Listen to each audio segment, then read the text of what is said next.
You cannot live by the law and faith at the same time. आप एक साथ व्यवस्था और विश्वास में 50-50 नहीं चल सकते।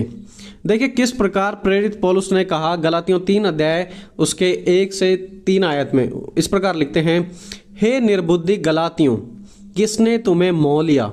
तुम्हारी तो मानो आंखों के सामने यीशु मसीह क्रूस पर दिखाया गया। मैं तुमसे केवल यह जानना चाहता हूं कि तुमने पवित्र आत्मा को क्या व्यवस्था के कामों से या विश्वास के समाचार से पाया? क्या तुम ऐसे निर्बुद्धि हो कि आत्मा की रीति पर आरंभ करके अब शरीर की रीति पर अंत करोगे? गलातियों की कलीसिया में लोगों ने यीशु मसीह पर विश्वास किया और पवित्र आत्मा को पाया भी, लेकिन फिर कुछ लोग सिखाने लगे कि अब व्यवस्था पर भी चलना होगा। और प्रेरित पौलुस कहते हैं कि तुम सिर्फ विश्वास से, ना कि व्यवस्था से बचाए जाओगे।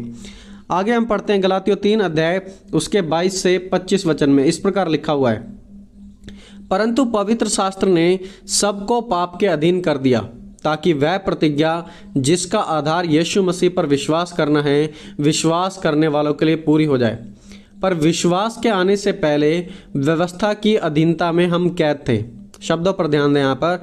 और उस विश्वास के आने तक जो प्रकट होने वाला था, हम उसी के बंधन में रहें।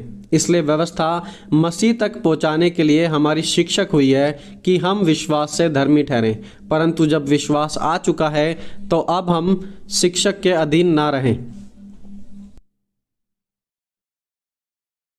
तो बेसिकली प्रेरित पौलुस कहते हैं कि मसीह यीशु के आने से पहले हम तो व्यवस्था के अधीन थे और व्यवस्था के बंधन में भी थे, लेकिन व्यवस्था कभी किसी को धार्मिक नहीं बना पाई।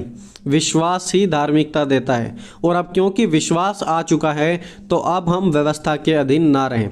यदि आप भी सोचते हैं कि मैं व्यवस्था को फॉलो करके और विश्वास को फॉलो करके 50-50 के अनुसार चलूँगा, तो 50-50 मसीहत में नहीं है। मसीहत में सिर्फ और सिर्फ 100% देना पड़ता है। आधे अधूरे का कुछ भी काम नहीं है।